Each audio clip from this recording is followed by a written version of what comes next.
Today we are going to be talking about reskilling the UK, and I have a wonderful assortment of experts here to talk to you.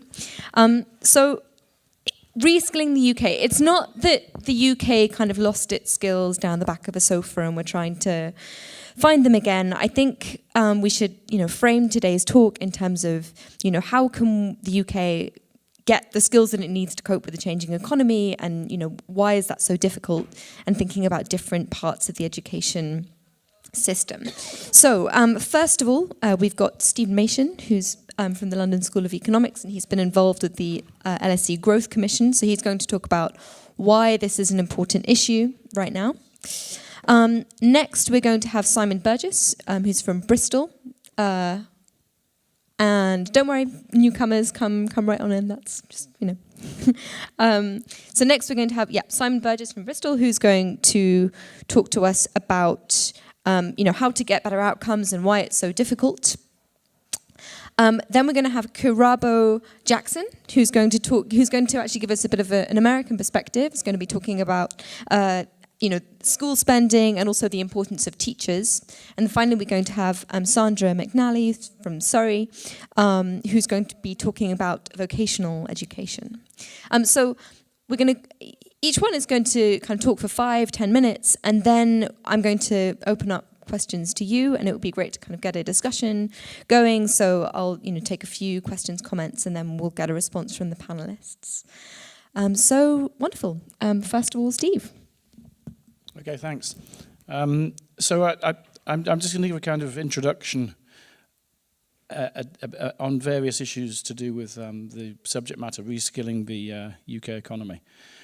So what I would say at the outset actually is this is something that's becoming all the more important given recent trends given the relatively recent weak performance of the UK economy and of the kind of changes that have been occurring in the labour market, especially the very weak real wage growth we've seen for workers in the labour market, and the increased pressure in terms of automation, globalization, introduction of new technologies into the workplace.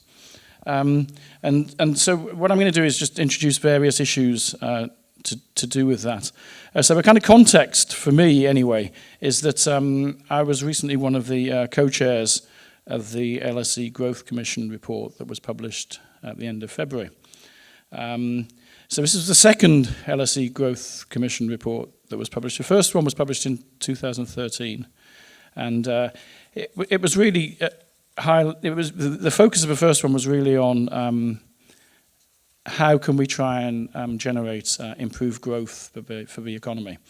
And it tended to highlight two key dimensions, and then made various policy recommendations based upon that. And so the two key dimensions were about infrastructure, issues to do with infrastructure investment, and skills. And these were both identified as factors that are absolutely critical ingredients for fostering future growth for the economy, hopefully from which people can benefit and everybody can get increased living standards from that. So that was the first report in 2013. So we revived the Growth Commission last August for a number of reasons. One, because progress had been made on some of these dimensions, particularly on the infrastructure side of things, not so much on the skills side of things, and because other new issues for growth had arisen since the 2013 report, not least last June's referendum. And so we kind of have produced the report. We produced it pretty fast because we think it's very timely for trying to influence policy in the short term, especially given the very changeable situations we've got. And so there's 5 areas in this report with associated policy recommendations. So I guess there's 4 with associated policy recommendations. The first one is an overview about progress that had been made since the first Growth Commission report in 2013. The second was about labour markets and inclusive growth, which is my area of expertise. Industrial strategy is the third. Openness, and by openness, I mean openness to trade and immigration, so openness to products and workers. And then finance and growth. The focus there is a lot on the City of London and the finance sector as a key integral part of growth in the UK. And so we produced this report with associated policy recommendations. So what I want to talk about today in my 5 to 10 minutes, which I've used some, is the skills dimension of that. And as I said before, the increased importance of making sure we have a good skills base, which the UK economy has traditionally been rather weak on certain dimensions. We're very good at the top end. Our universities produce lots of skilled people. We're not very good at the bottom end. In fact, we're very bad in terms of producing basic skills, and we're not very good at producing intermediate skills. And this has been a long-standing reason why productivity has not been as good as in other countries, in competitor countries. So the first thing I said a moment ago was actually this has become more pressing now, given what's happened to the performance of the UK and the performance of the UK labour market in the last, well, almost 10 years, since the economic downturn that began in 2007, 2008 in response to the financial crisis.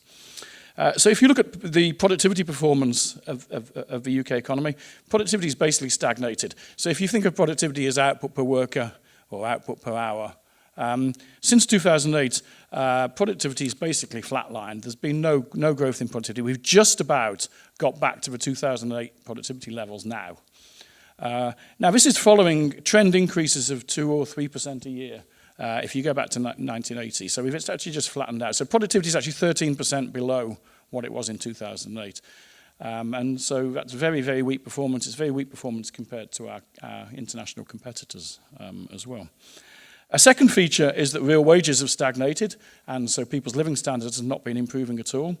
And so again, since 2008, real wages have fallen by, for the typical worker, the median worker who's halfway up or down the wage distribution, right in the middle of a wage distribution.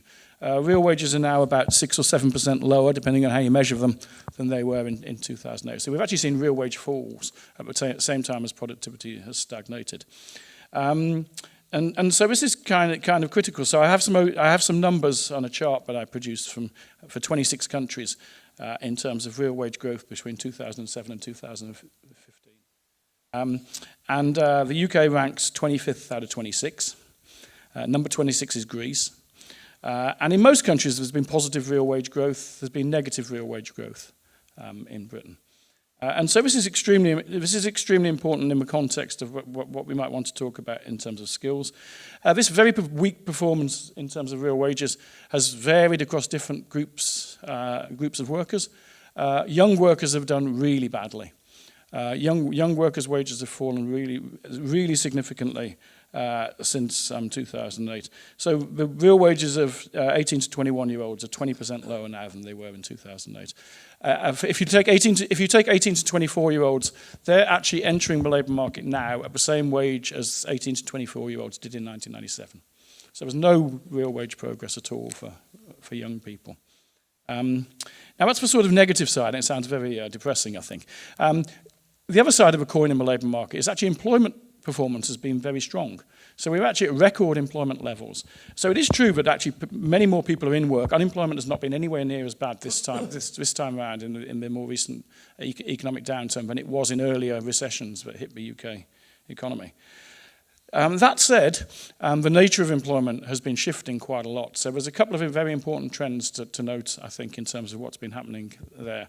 One of which is the big increase in self-employment. We normally think, as economists, we normally think of the self-employed as, there's two sorts of self-employed individuals. There's the entrepreneurs who build up a business, take risks, build up a business, take on other workers, and they're the small firms that hopefully will grow into bigger firms in the economy in future. Part of the dynamic evolution of the economy is very important to have entrepreneurs building it up. The other form of self-employment is something that seems to happen a lot more when economic times are not very good, and people go into self-employed positions without any workers, and so they're just self-employed individuals doing whatever jobs they do in their self-employed position. So it turns out with a very big rise.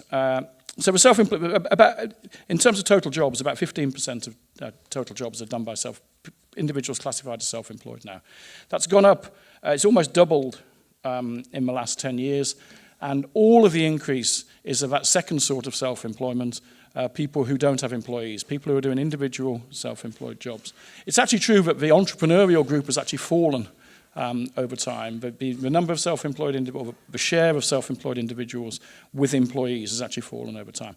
So there's been quite a big compositional shift. If you actually look at the earnings of people in these new self-employed positions, they've fallen even more than workers. Employees' wages have fallen.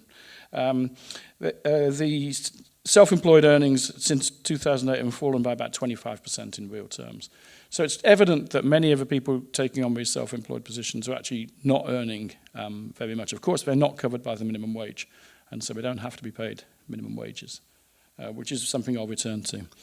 A part of this has been the rise of what people have termed the gig economy, which is people working in for Uber taxi drivers are classified as self-employed, for example, even though Uber is a big company.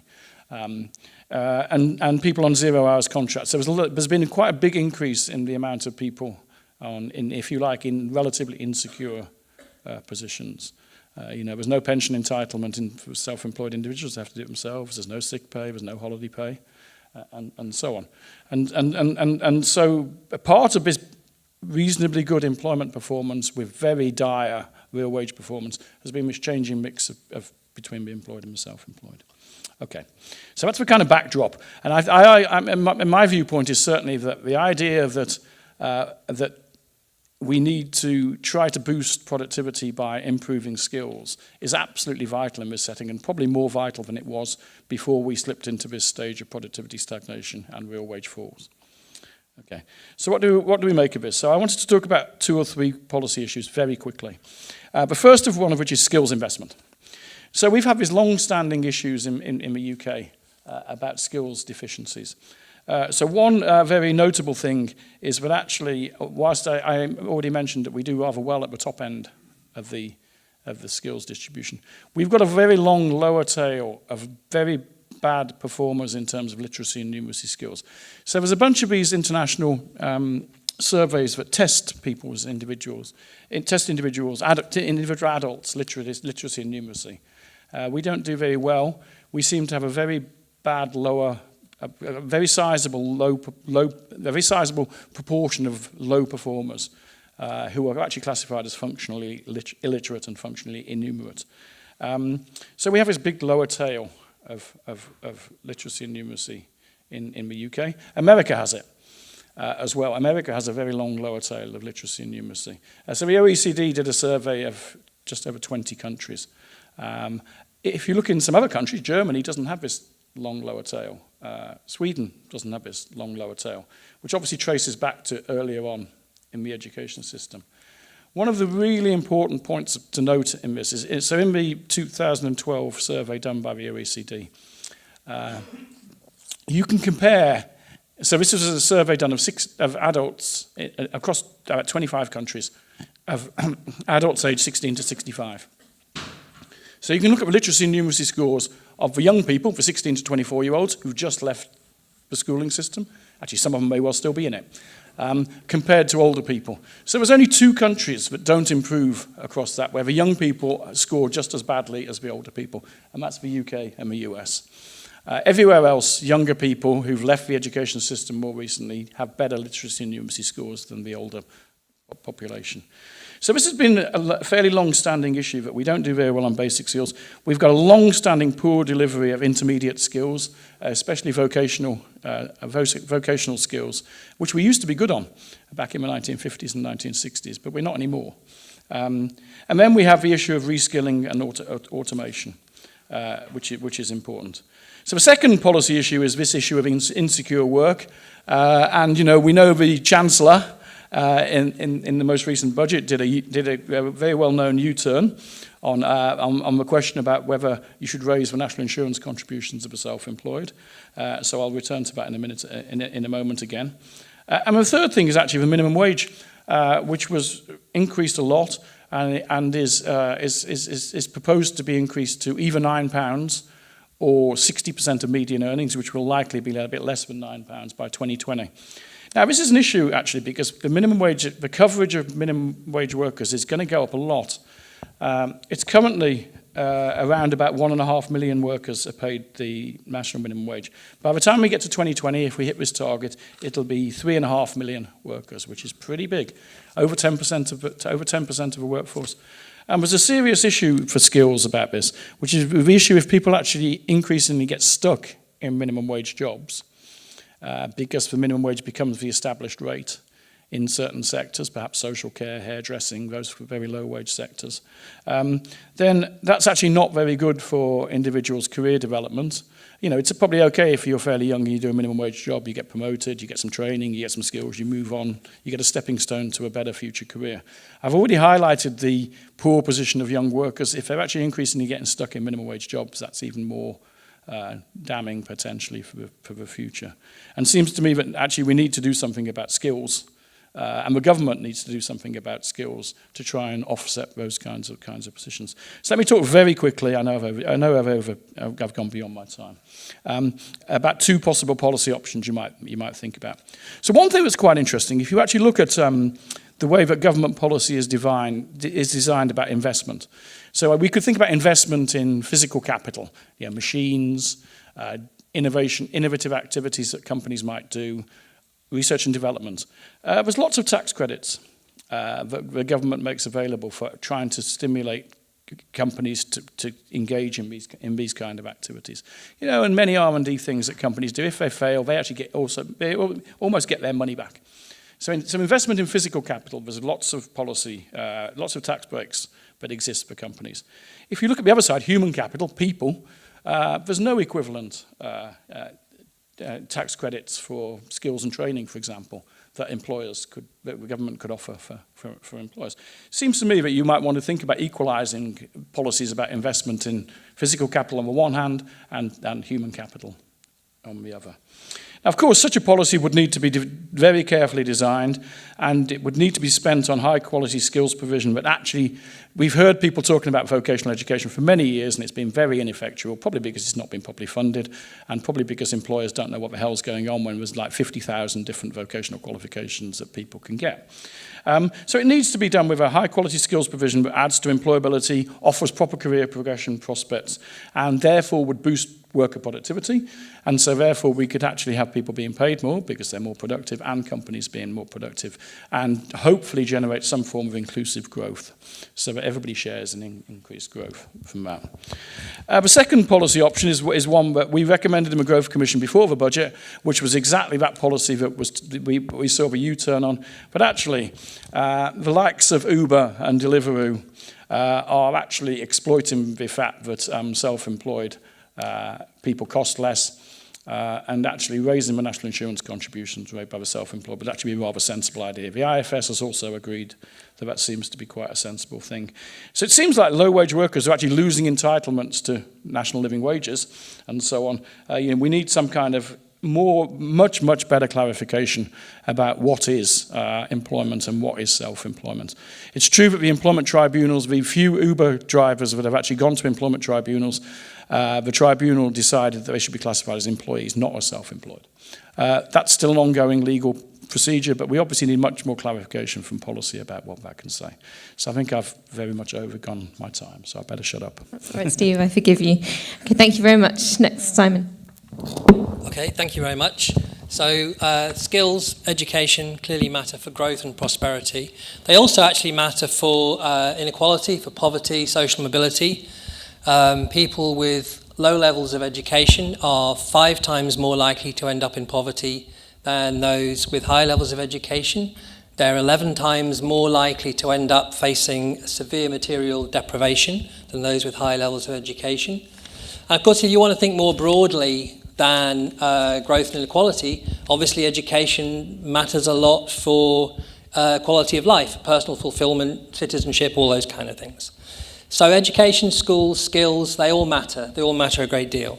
And clearly schools are a big foundation, a big part of attainment, a big part of skills. So how are we going to do it? Steve has shown very clearly that we need to do this. How are we going to improve skills? What should we do for schools? What should policy be thinking about? I think it's very important that we don't give the impression that we know how to do all of this, that we've kind of researchers have got schools sorted out and we know exactly what policy should do. That's not the case at all. I think we know quite a lot about things not to do, and we have some ideas on things that schools and teachers and pupils should be doing, but as I say, we don't have all the answers. So in my few minutes, I'm going to focus on three things. I'm going to talk about teachers, pupils, and structures.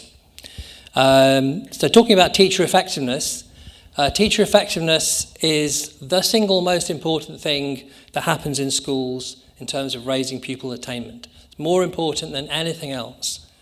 And I'm going to convince you that there's two metrics. There's all sorts of different ways we can measure this. But a fairly sort of practical, mundane metric is that a highly effective teacher the pupils given a highly effective teacher make about a year and a half's worth of learning during 1 year, and the pupils given an ineffective teacher only make about half a year's worth of learning. The other way of showing just how important teacher effectiveness is with one jaw-droppingly large number. So one of the stars of our profession in this field, economics of education, Rick Hanashek from Stanford, and he asked the following question. Suppose we were able somehow to swap the least effective 5 or 10% of teachers for just averagely effective teachers. So not superstars, not going to the top of the distribution, but just averagely effective teachers. What would be the value of doing that policy? And obviously you need a lot of assumptions and a lot of calculations, but the number he came up with was $100 trillion. Now, if I don't do anything fancy, you just scale that down for the size of the UK economy and obviously convert it to pounds, that's 10 trillion pounds. So even if we're being wildly over-ambitious, and there's some ridiculous assumptions in there, it's still billions and billions and billions of pounds. This is an incredibly effective thing to do. So why is it so big? Why is that so effective? Well, we know that people with higher levels of education earn a lot more, and I've just told you that highly effective teachers impart a lot more learning. But of course, the other part of the calculation is that teachers teach a lot of people. They maybe teach a couple of 100, 300 pupils a year, and then they have a career of 30 or 40 years. So that's hundreds and hundreds and hundreds of pupils. So if you have a really ineffective teacher, that's a vast amount of resource that's costing the economy. So policy should think about how we can raise teacher effectiveness and maybe how we can reallocate the most effective teachers to particular schools facing particular sorts of pupils. And this is the research frontier. This is where we are. What's the best way of doing that? So this is something that Bo studies. He's got a number of projects on that, something that I study. We're working away on this. Maybe he'll tell us a little bit about what he's doing. But the things you might want to think about are teacher training, both the initial teacher training when you start, continuing training through a teacher's career. Maybe we need to redefine what a teacher's career is. Think about information available on pupil attainment and so on. And then, of course, there's pay. The previous government in this country mandated, required by law, that every school in this country has a performance-related pay system. So some work we've just completed for the Department for Education suggests that actually a lot of schools are just paying lip service to that. They're kind of doing the minimum they need to do. But nevertheless, there are probably some fairly wild schemes out there, and we're kind of all sitting back and waiting to see what happens for attainment. So teachers, that was teachers. Pupils, pupil motivation. So by the time a pupil gets in the classroom, there's really only one decision they have to make, which is how hard to work at school, how much of their time to put into their schoolwork. So to think about their effort and their engagement at school. So their teachers decide how to teach them, what to teach them.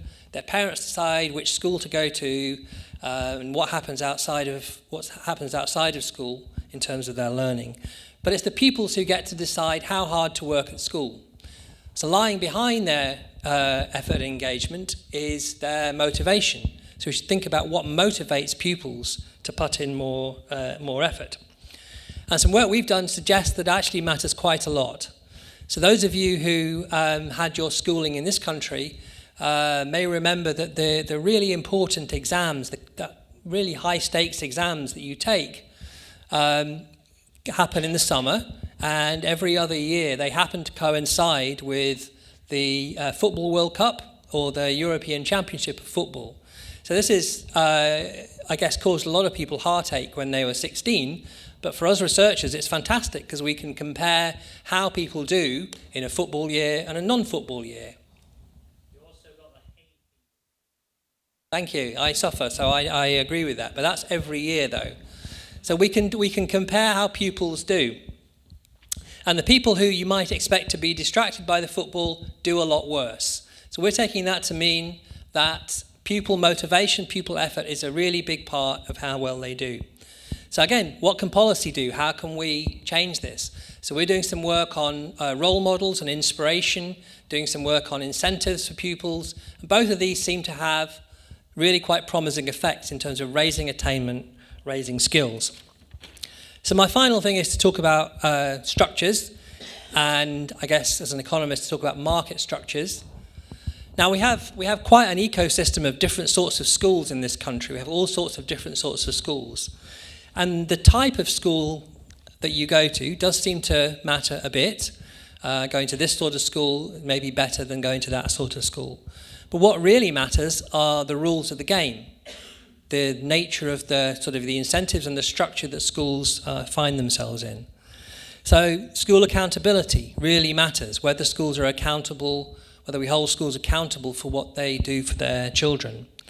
School autonomy really matters. So what schools get to decide for themselves versus what's imposed upon them from above.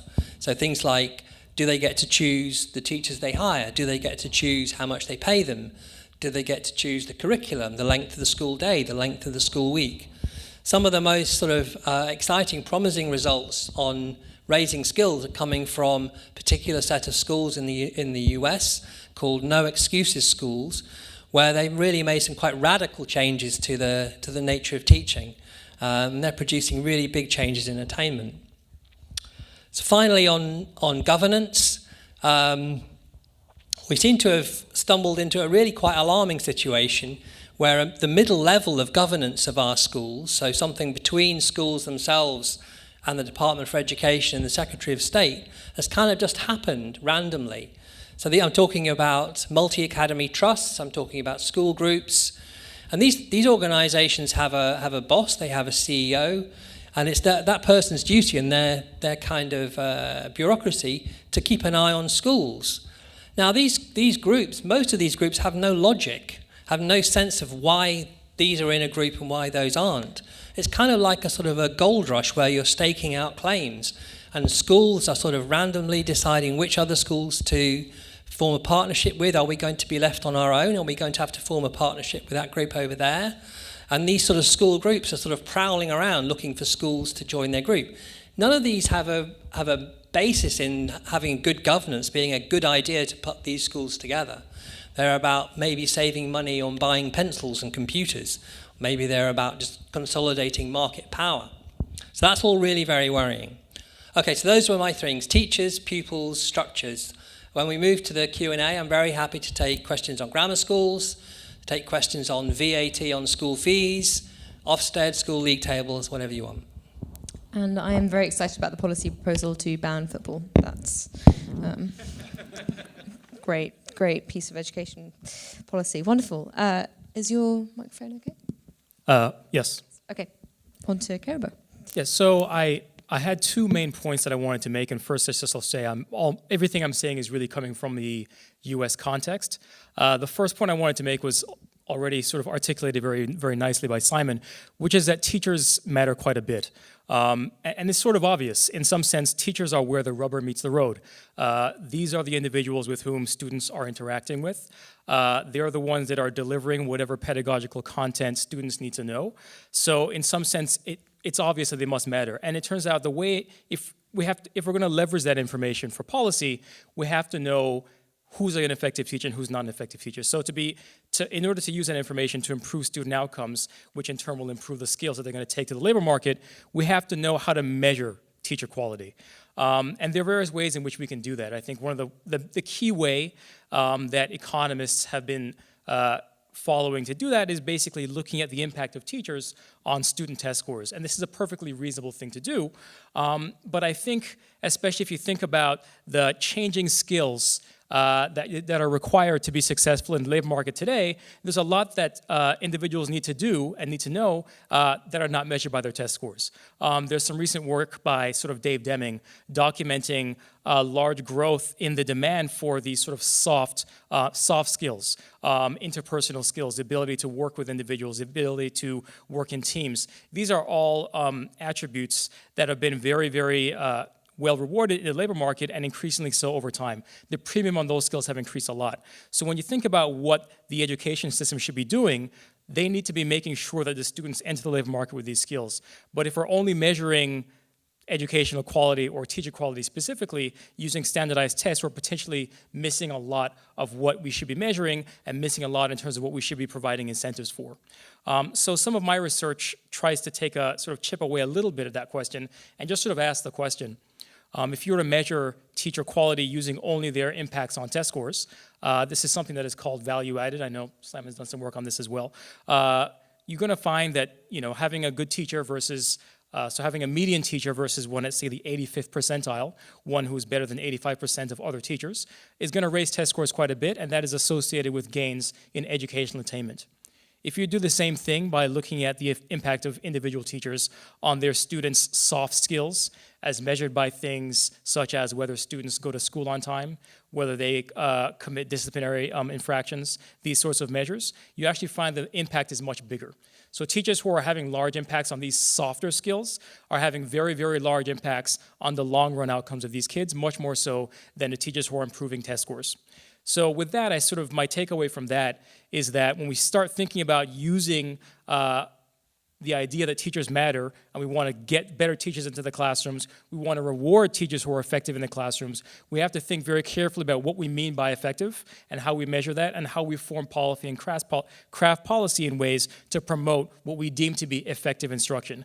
And I would propose that effective instruction should not just be reading and writing and arithmetic, but it should also be expanded to include these broader skills that are increasingly important in determining success later on in life.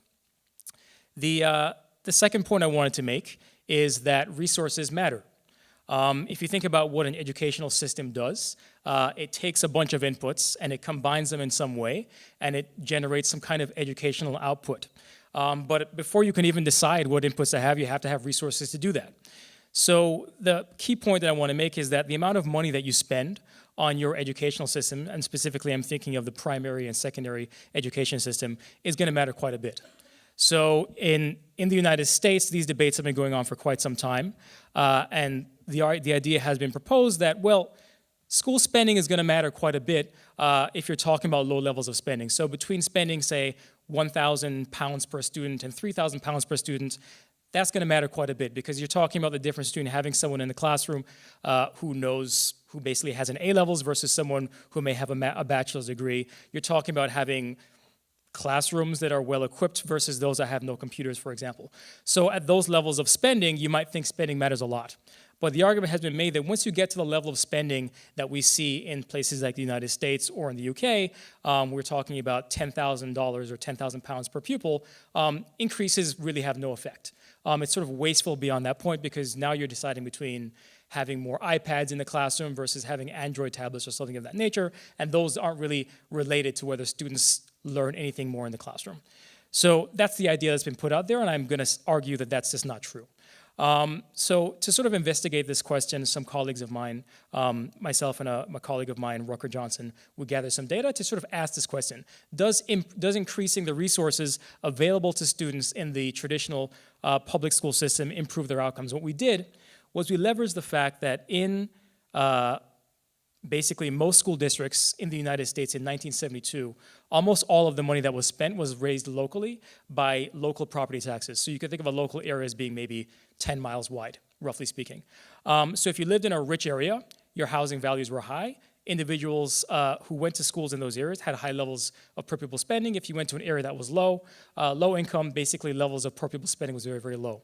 And as you'd expect, individuals who came from poor families ended up in schools that had lower levels of financial resources at their disposal. What happened after 1972 was that court cases deemed a lot of these systems unconstitutional, and these lower income areas, lower resourced areas, suddenly got an infusion of money. What we did was basically look at the outcomes of kids who were attending schools during the time when these school districts got an infusion of additional money and asked the question, what happened to those kids? What we found was actually remarkable. What we found was that individuals who were basically between the ages of 5 and 17, i.e. the ages at which you'd be in primary or secondary school, individuals who were between those ages when that school district got an infusion of additional cash, did way better in terms of life outcomes. They were more likely they had higher levels of educational attainment, they were more likely to be employed, they earned more money, they were less likely to be incarcerated.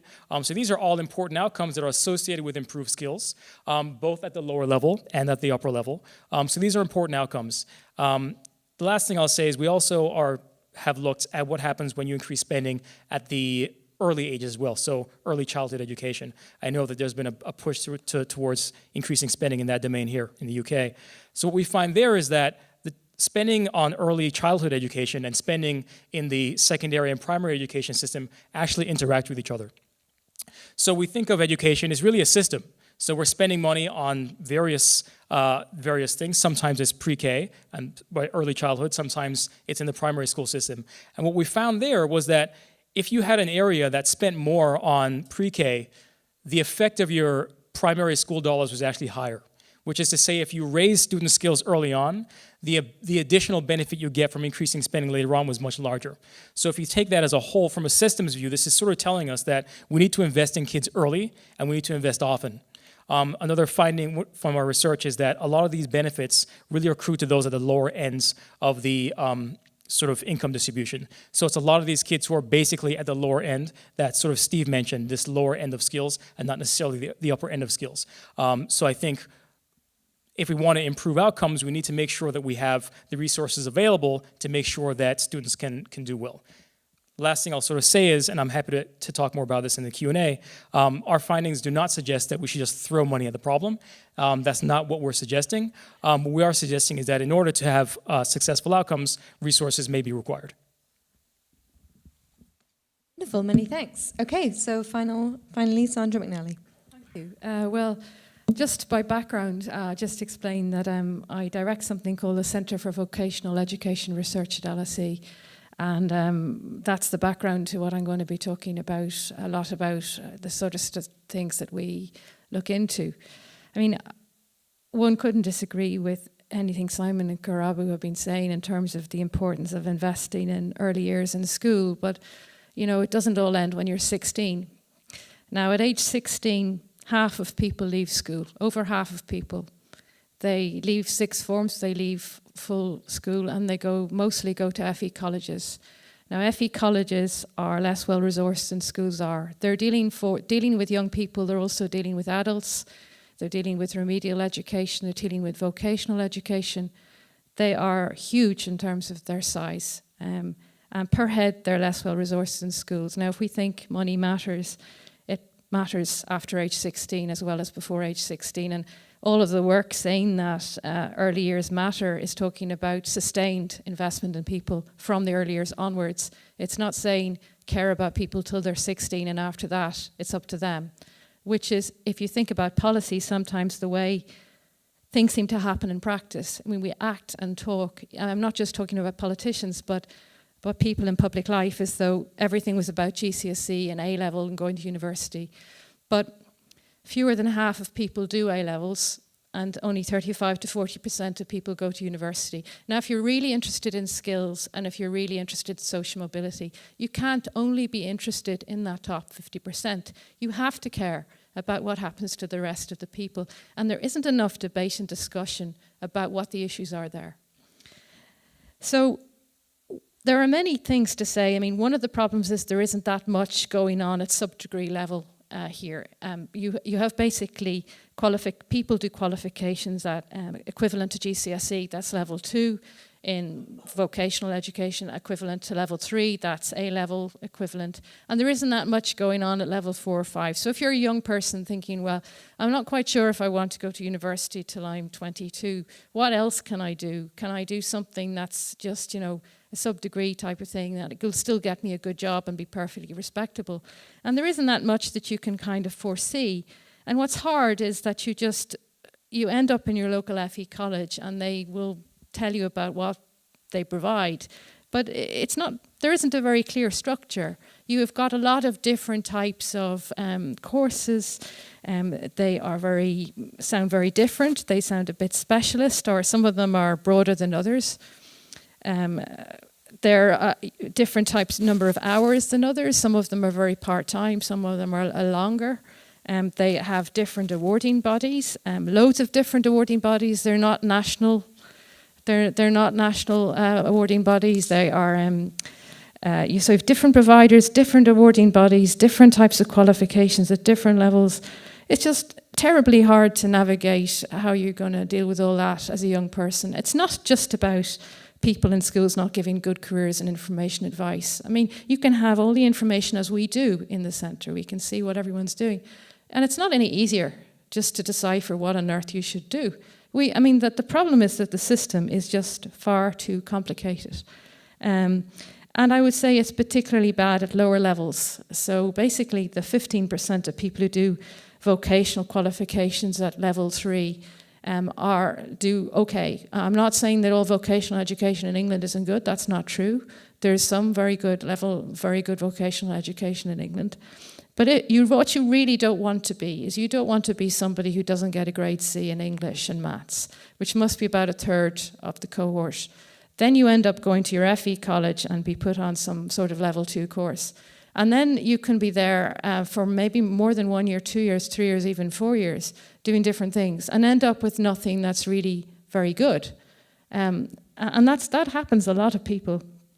And some of the research we've been doing has been looking at people who just scrape a C.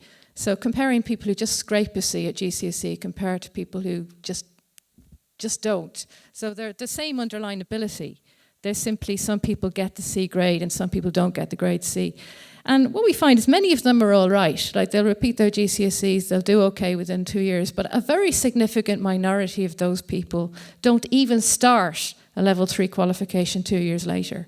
Now that says to me that the support mechanisms are not there, even for people who basically are able to do those level 3 courses. They're just as able as other people, and if the support mechanism isn't even there for them, then the poor people who really need extra tuition, a lot of them must be getting failed as well. Now, it does not have to be this way.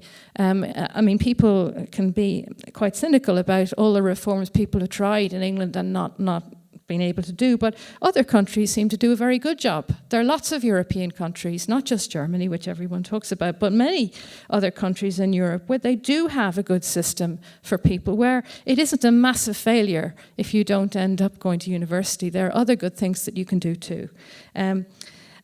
Now, other things about other countries is that what an apprenticeship means in other countries is different. What we mean by an apprenticeship here is something that lasts a minimum of 12 months, and it used to be even shorter than 12 months. In other countries, apprenticeships are at least 2 years. At other countries, apprenticeships are for young people. Here, it's mainly an adult thing. There aren't that many young people who even get apprenticeships.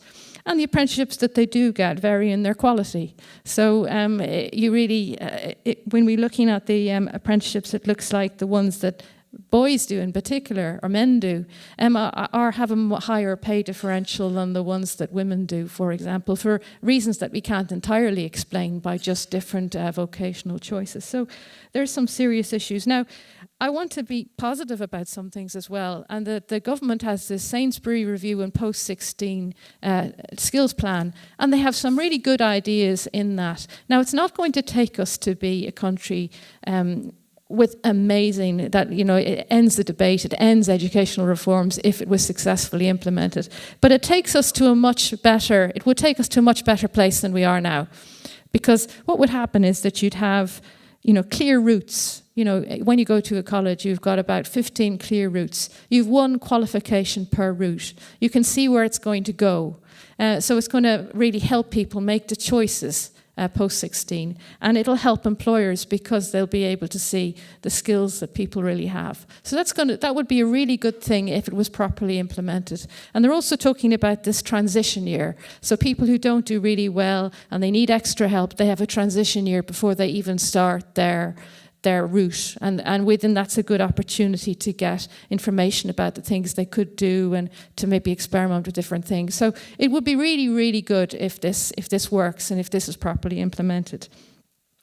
The other, of course, big policy change is the apprenticeship levy, and we're going to probably see a lot more apprenticeships.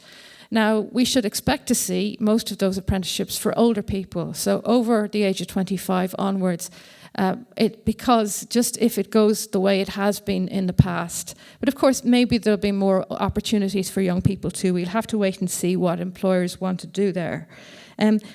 However, we were talking about the importance of teachers.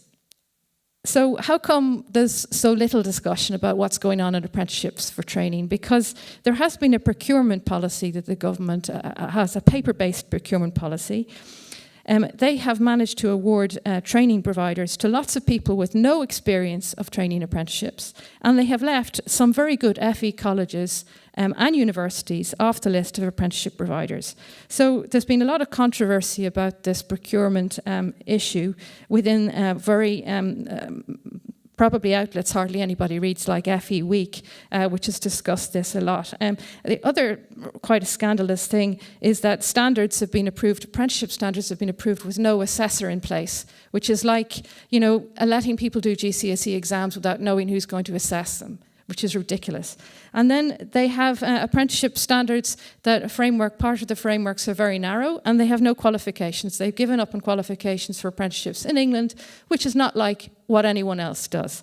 So I think when people talk about parity of esteem, I don't like to talk about parity of esteem in terms of should we think of academic and vocational qualifications as to be somehow equal. But what I think is important for parity of esteem is that we actually care about these issues and we talk about them and write about them. You go to the BBC website and you open the education part of the BBC website, there's hardly anything ever about vocational education. I think there's something very wrong about that.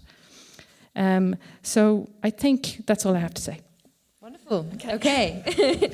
Right. Okay. So what I'm going to do is sneak in a question of my own and then open it up to you. So think of your questions now. So the first thing I wanted to comment on, or see if you had any thoughts on, was we've spoken a lot about the state education system, schools, even further education colleges, universities, and my question is how much we should be expecting the private sector to step in. Is it okay? Is it fine just to say, well, the government needs to do more on this, or should we really be putting pressure on companies to step up? And it is, do they have some of the responsibility in maybe improving the apprenticeships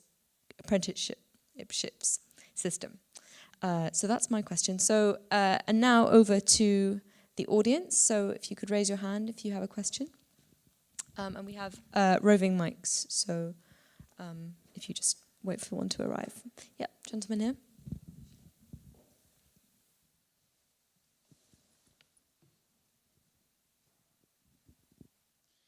Yeah, my question is a rather simple one, and it applies to what we heard yesterday as well as what we hear today. If one looks at the discussion, for instance, on the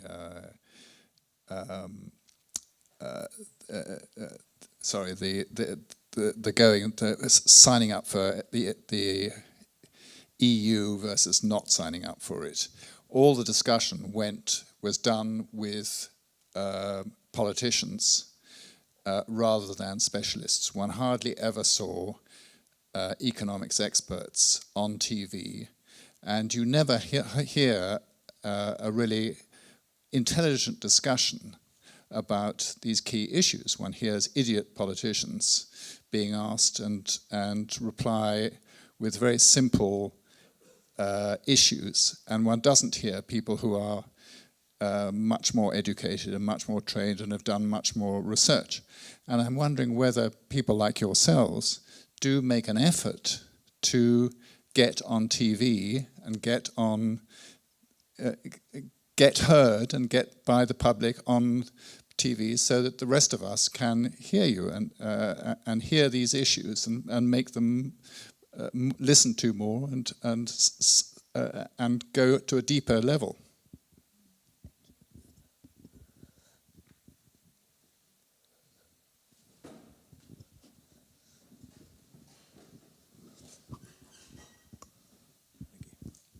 Hi, I was just wondering on your point about the qualifications from 16 years old onwards. I'm actually German and I made a 3-year apprenticeship as an office clerk. So I was wondering why is there not kind of national apprenticeship scheme introduced here? When you become 16, I did a 3-year apprenticeship. That's actually to create the skills in Germany, and then you expand from there. It has some benefits for the employers because obviously they pay less during those 3 years, and you can get the skills. They can basically also keep you in the company afterwards. So I don't understand why everyone necessarily tries to get off into university directly after A-level or GCSE or whatever. And yeah, I mean, mechanics, nurses, whatever you talk about. I mean, nowadays, with nurses here, after they leave university, they have debt of around £30,000. In Germany, they just do a 3-year apprenticeship. They basically finish with a good qualification without actually having any tuition fee debt or anything. And yeah, can go into the labour market and they're well educated. So I was just wondering about that. Wonderful. Okay, so plenty to think about. Should we be doing more as a profession to get the message across, and also the benefits of the national apprenticeship scheme? So, Sandra, do you want to talk about apprenticeships? Yes, but I first of all want to tackle what you first asked about the role of employers. Okay. I mean, there's definitely with apprenticeships, that is something that employers do, and the state is going to subsidise that to some extent, but it's not entirely subsidised. The employer still has to do some of the indirect costs themselves as well. The issue is difficult because for general skills that are that can be used by many different employers don't always have an incentive to provide those general skills. That basically you train people up, especially if you're a small and medium-sized company, and then they go off and they work somewhere else. So there's a difficult thing, and that's why the government has to be intervened in some way, for people, because there's a public externality here. You want people to be well trained, you want people to be flexible, you want people to have transferable skills. So that's you don't want them to be poached. There is a role for employers, but it's not.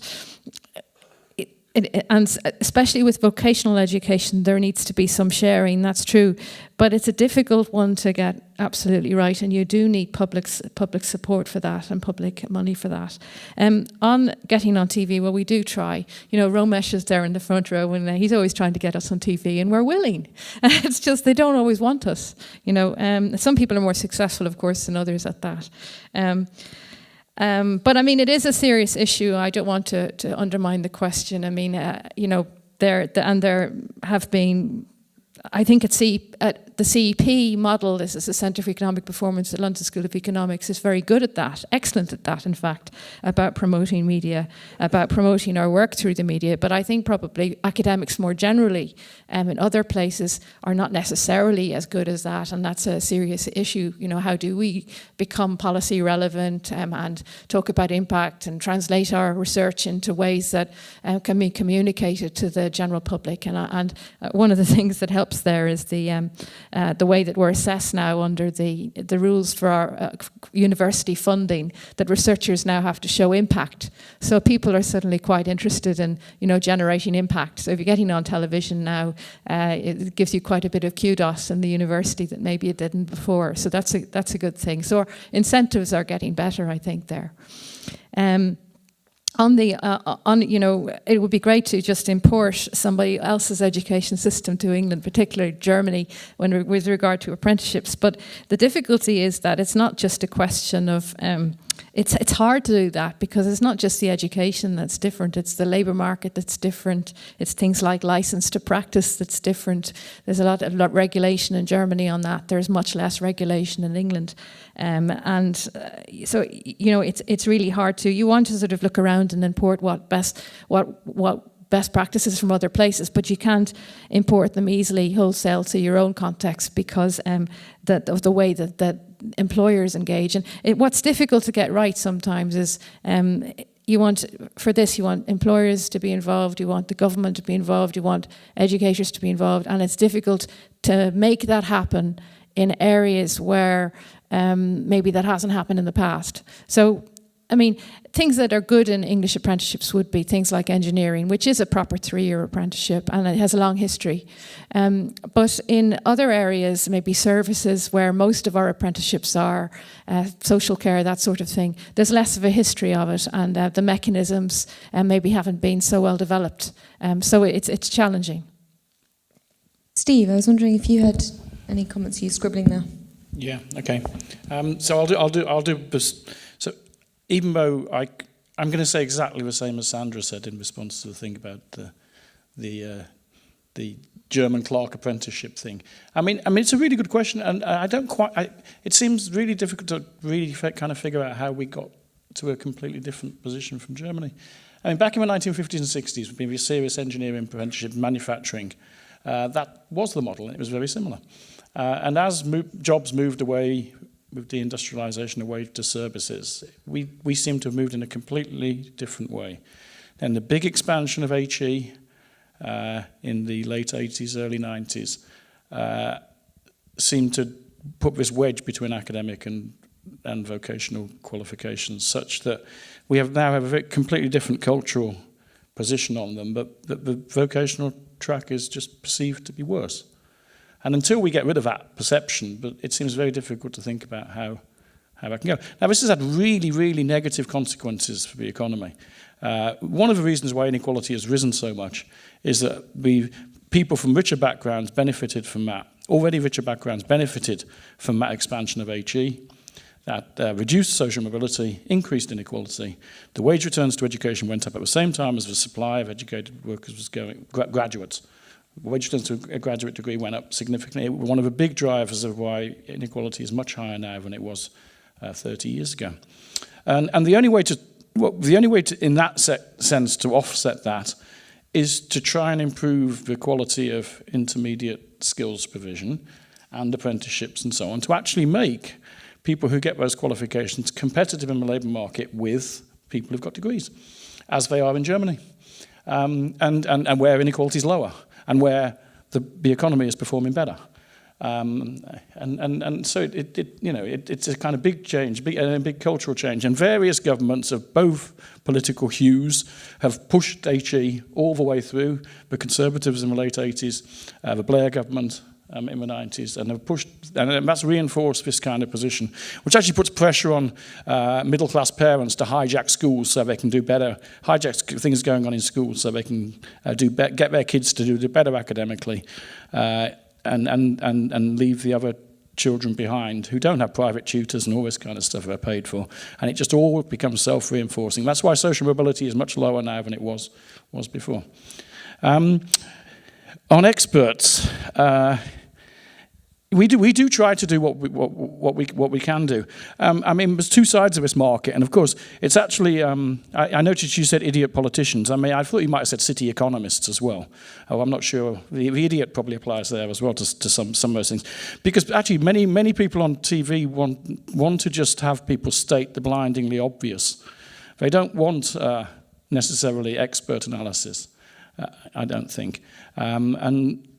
Just going to state blindly obvious, the unemployment rate went up from 2% to 4%. Oh, it went up by 2 percentage points, that kind of thing. And that's about as deep as it gets. They just want a talking head to say that kind of thing. And that's not very good from our side to go and do that really either, because we're not talking heads who just go and say what that kind of thing is. I suppose you were referring to the Brexit debate about the BBC's role in the Brexit debate by the starting position, which I guess was discussed yesterday. And so it's very difficult, but we do try to do as much as we possibly can on those kinds of things. And then on my first question about the role of employers. So it's obviously very important to have both the demand side, i.e. what employers want, and the supply side, people getting qualifications matched up. And at present, it's much better matched up for the academic qualifications, when employers want somebody who's got a 2-1 or higher, where they know what they want. and they know what they can get. It's almost, rubber stamped. The thing about getting a grade C in your GCSE maths or English is one critical thing. Also, getting a 2-1 rather than a 2-2 has become that kind of thing. Although increasingly getting a first rather than a 2-1 has actually become an important distinction as well for employers. And they know what they get. They know what they think they know what they get. But what they don't know what they're getting is from this myriad of different vocational qualifications, thousands and thousands of them, maybe tens of thousands of them. And they don't know what they are. So it's not really employers' fault and private provision not really doing it. It's the really big information deficiencies.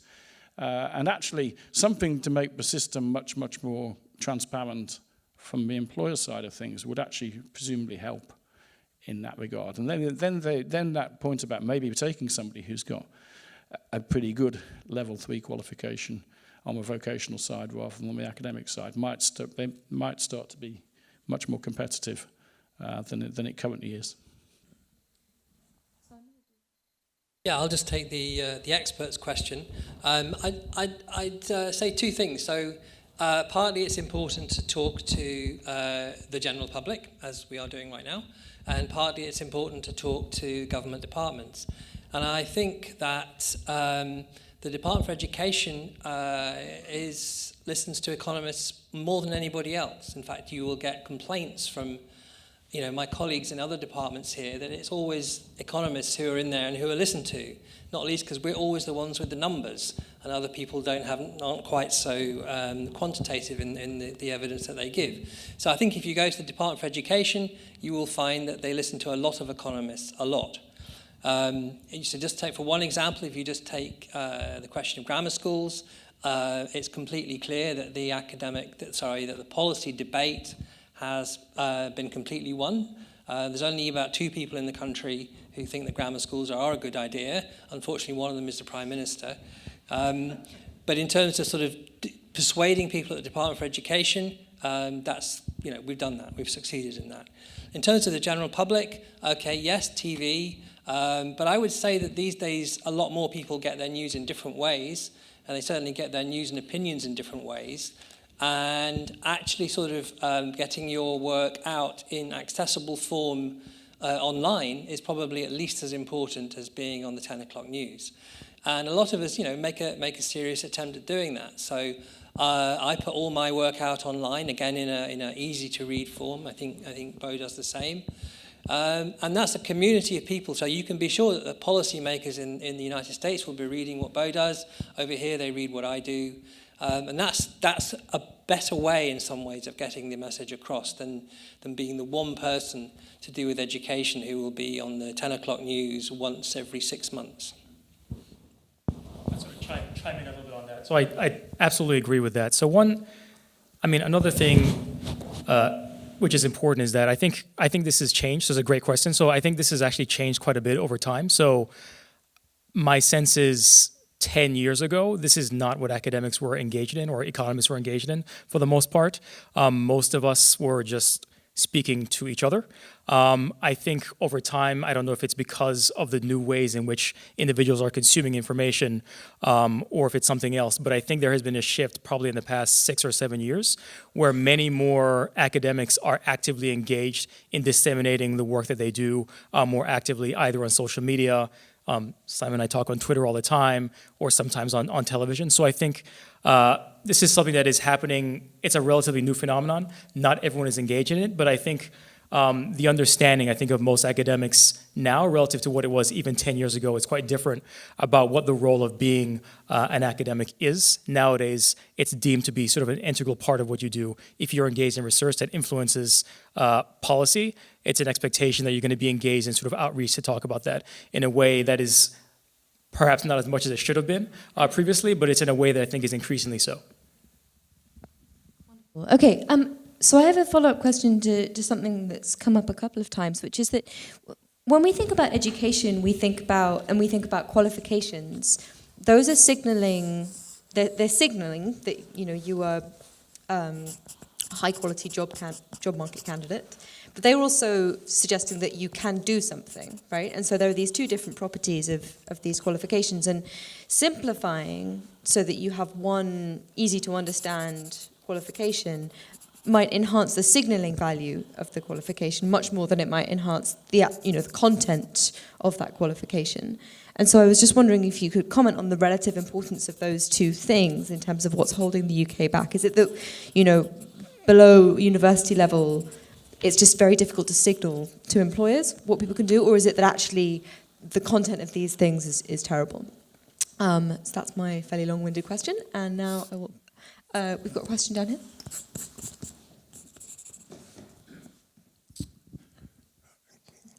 What everybody had to say was fascinating and interesting, but how did it address the title of this evening's event, retooling? What are these skills which we have to retool, and has anybody identified them? Mention of soft skills by the gentleman from America, but nobody else has mentioned what these skills are and how one goes about training people to deliver them.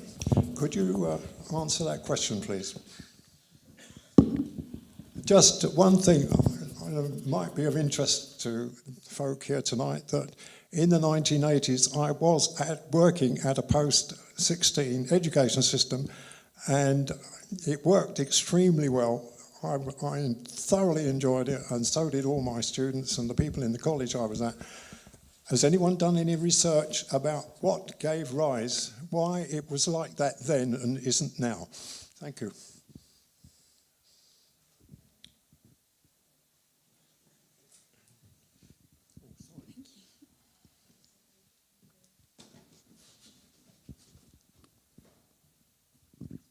Thank you. A question about devolution and whether the panel think that the devolution of post-16 skills funding to local areas and regions will make a difference, will improve the skills system, make it more responsive to local labour markets, or is it a case of passing the buck from the centre to the regions?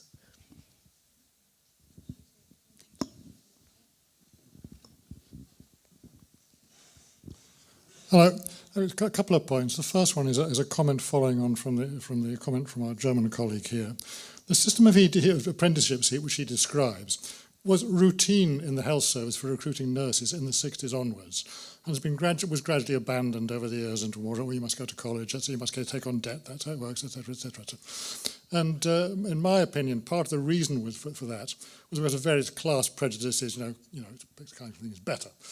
And so my question to the panel is, to what extent would any of them like to comment on, this is a very broad question, on the broader questions of how people cooperate together, and what actually constitutes a manager, what management is. The gross inequality in England and the USA, which is apparently associated with some of the things which the people have addressed. If the panel would like to address any of those, I'd be very interested. Thank you.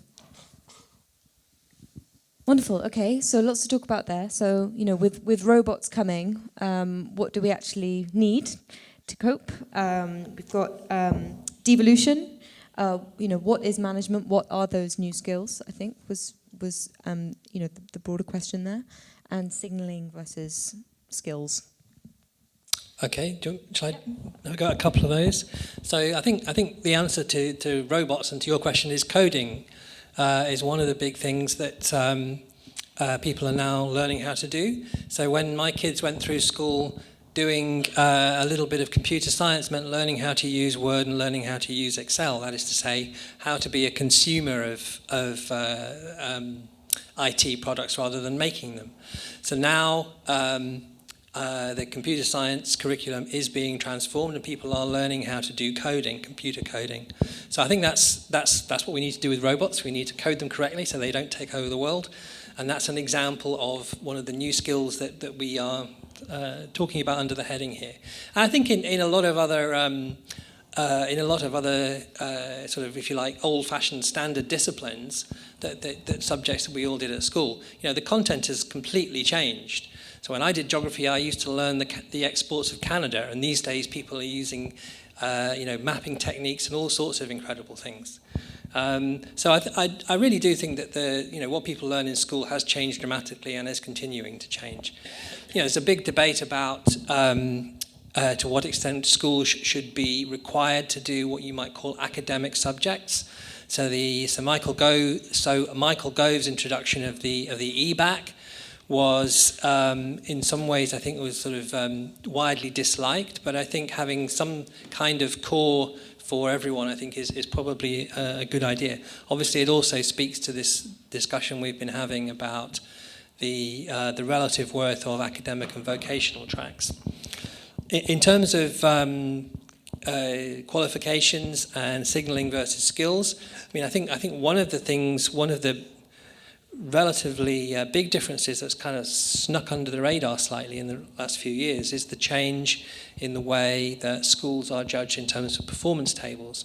So there used to be this key threshold for a pupil, whether you got a grade C or below, and for schools the question was what fraction of kids got at least a C in a particular subject. And the story here was that this was a terrible thing. It forced schools to focus on the kids who just got a C, or who might just get a C at the loss of all of the other kids in the school. So this is precisely the question of whether the level of the grade, the level of skills you have matters, or whether you just a particular threshold. So everybody hated this threshold, and now it's gone away. It's just a pure average. Every child counts in the jargon here.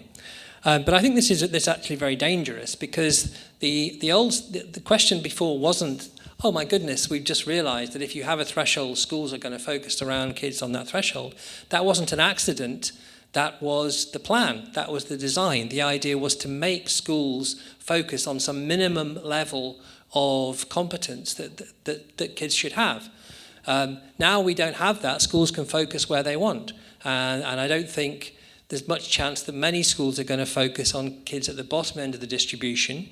They may try and focus on everybody, but actually focusing on everybody is actually an impossible thing to do. I suspect that schools will try and put the sort of resources under their control for kids with the pushier parents. So they're probably, and the ones who want to go to university, as has been said.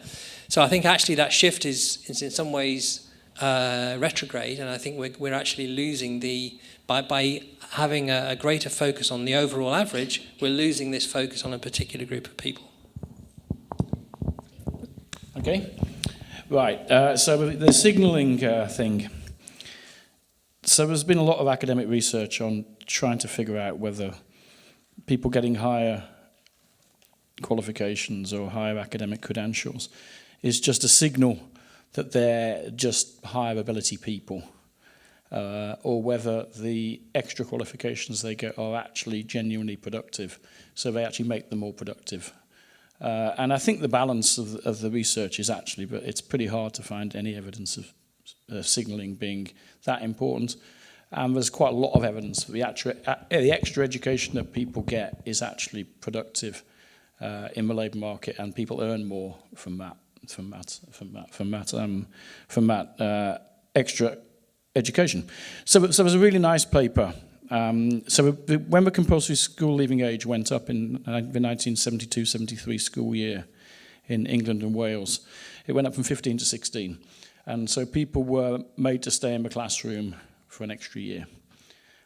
So people who would have left at 15 had to leave at 16. And so before that happened, you have a distribution of people who would leave school at different ages, 15, 16, 17, 18, 19, or whatever. And so you've got one bunch of people who are actually being forced to stay in the classroom. And so the idea would normally be, you would think that actually the people who'd left at 16 before, presumably if they want to show a signal that they're better in some way than the people who left at 15, you would expect them to shunt up another year, have a kind of ripple effect up the distribution to try and demonstrate that signal. There's no evidence whatsoever of that. And there is evidence that the shift from 15 to 16 raised people's wages. And this is true in lots of other settings as well. So there's been various studies in the US when different states have raised their compulsory school leaving age by 1 year or sometimes by 2 years. And that education seems to be productive as well. It's people involuntarily being forced to stay in the classroom, but they seem to actually get wage gains.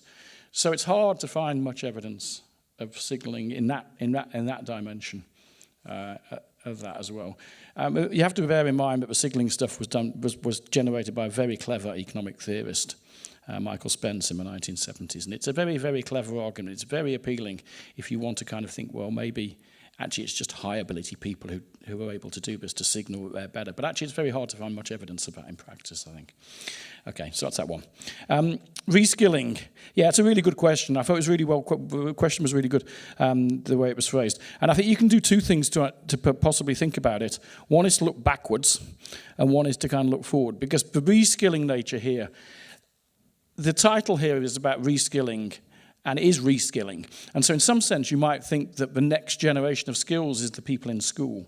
So we're actually interested in what happens to the adults who are already in the labour market for the reskilling question, I think.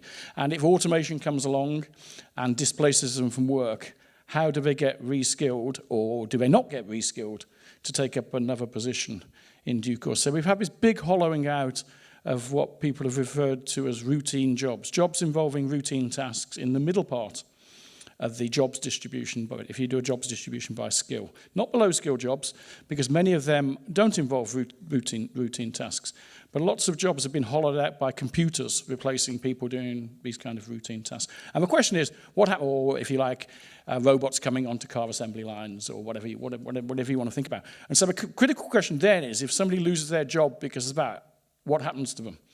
And so this is the reskilling question, I think. And so it seems to me that we really don't do very well on that. We sort of just let people go and find out. Britain and America really don't do very well on that, whereas other countries do. And so in Britain and America, we just sort of let people find their own kind of whatever they do. You know, kind of a classic, I'm being very anecdotal here, but the guy working on the assembly line who ends up and loses his job in his 50s and ends up working at McDonald's is the kind of cliched idea that we don't have any reskilling or retraining for people who've got very, very firm specific skills that aren't transferable to go somewhere else, that they end up like that. Now, in other countries, so this takes me back to what I was talking about was one of the policy issues I think should be discussed but isn't being discussed about skills and training tax credits. In other countries, like Austria, for example, there's a lot of investment, there's a lot of retraining straight away when people lose their jobs. Now, whether it's targeted in the right kind of way or not, I don't know. But it is true that people don't seem to fall down the skill distribution like they do in Britain and America when they get hollowed out of their jobs. So it seems to me there's two things on that. It seems to me that it's critical to offset. One way we need to think about reskilling is as Bo kind of said, in this kind of era now where having basic skills is also, you can't just get by with some sets of basic skills. You need some of these soft skills as well. People need to be retrained in that kind of direction as well. And that requires probably some kind of continuous training within work. If you look at who receives training in work, it's very unequal. The people who've already got much higher skills get more training in jobs, and so you get this reinforcing inequality. So high-wage people, graduates, get more training than non-graduates, low-wage workers. And that's why I was trying to highlight this thing about people being potentially stuck in minimum wage jobs at the bottom, where they don't get access to training on the job. The other thing is, I suppose, if we want to start looking forward, the brave new world about artificial intelligence and driverless cars and all this kind of stuff. And so some people would argue this is going to be much more radical than previous technical changes. I don't happen to agree with that, because I kind of think that actually there's been many, many technical changes that have been introduced over the centuries, and employment hasn't really fallen at all in response to those. The changing nature of jobs have adapted, and new sorts of jobs have come on. Some jobs have been lost, and new sorts of jobs have come online. But actually, it's very hard to find much evidence of technology destroying jobs. And I don't really see why these new forms, there's going to be anything different in that sense.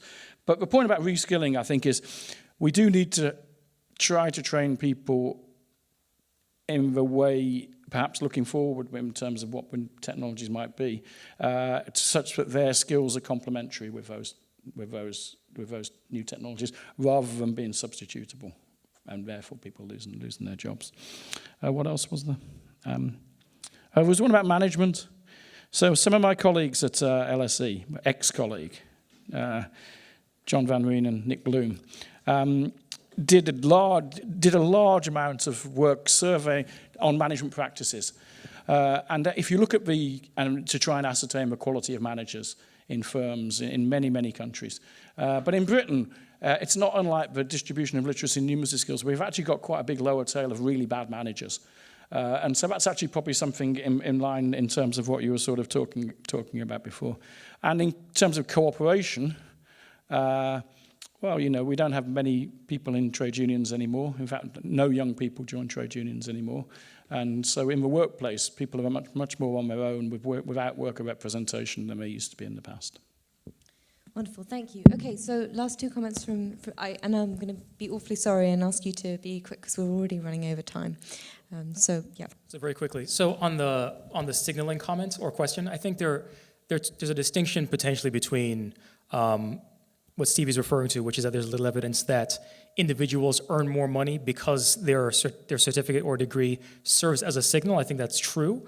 But I think there is a good amount of evidence out there that part of what schools provide is a signal to employers about what individuals know. So the evidence on this essentially documents that if you look at individuals, this is basically United States evidence, if you look at individuals who have gone to college, the relationship between what they earn and their sort of IQ is much higher among individuals who went to college versus those that didn't.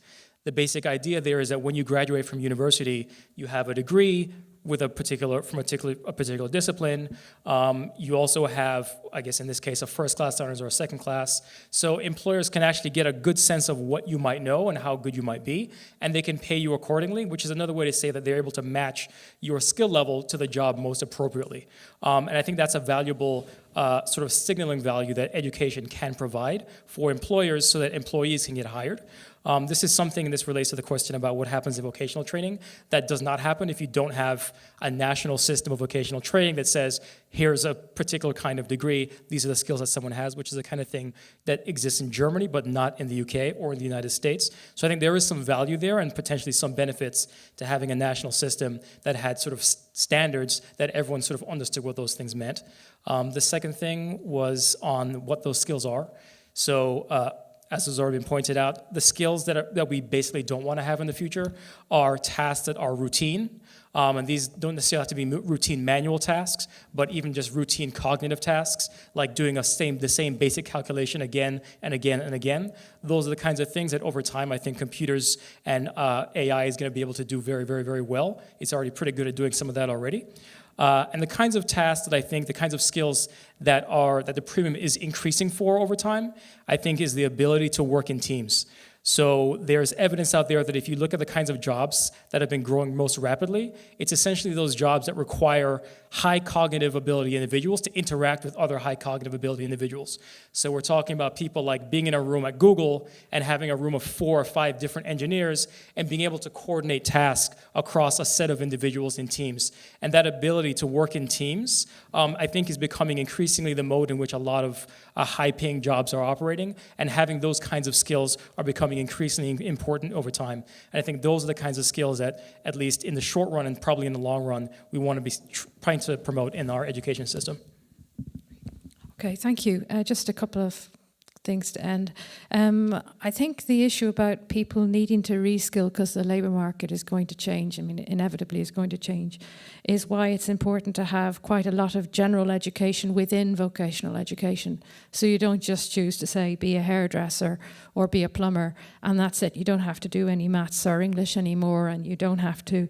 It's important that you do have these broader skills so that if you're doing something, if you're in a job and the industry collapses or something, then that you are able to retrain, engage with the training system, even have the confidence to re-engage with the training system to do those things. And I'm sure teamwork is enhanced as well by having confidence and being able to be good, having good literacy and numeracy skills as well. And it's a bit sad to think that those are skills that are lacking, but they are really lacking for quite a lot of people. So I think within that's an important thing. And then you want as has already been said, you want the signal of your education to signify good content, because it's not going to be much good if the reforms that come in signal bad content and nobody wants to employ you. So it's quite important that they do something really good, and then they signal that somebody has something that's really good as well. That's all. Oh, there was one question about devolution of funding nobody answered, so I just wanted to say one thing. I don't know that much about devolution of post-16 funding, but I would say that it's not, in principle, the idea of devolving that to local areas seems to be not a bad idea, but I think you still need to have plenty of it. You need to have a national framework to think about qualifications. It can't be something that's just left at the local level. And then you need to have a good accountability system in place as well. So if you've got all of those things, then it seems to me that devolution is not a bad idea in the area of funding. Okay, a positive note to end on. Thank you very, very much for staying, and I hope you enjoyed it. Can we give our panellists a round of applause? Thank you.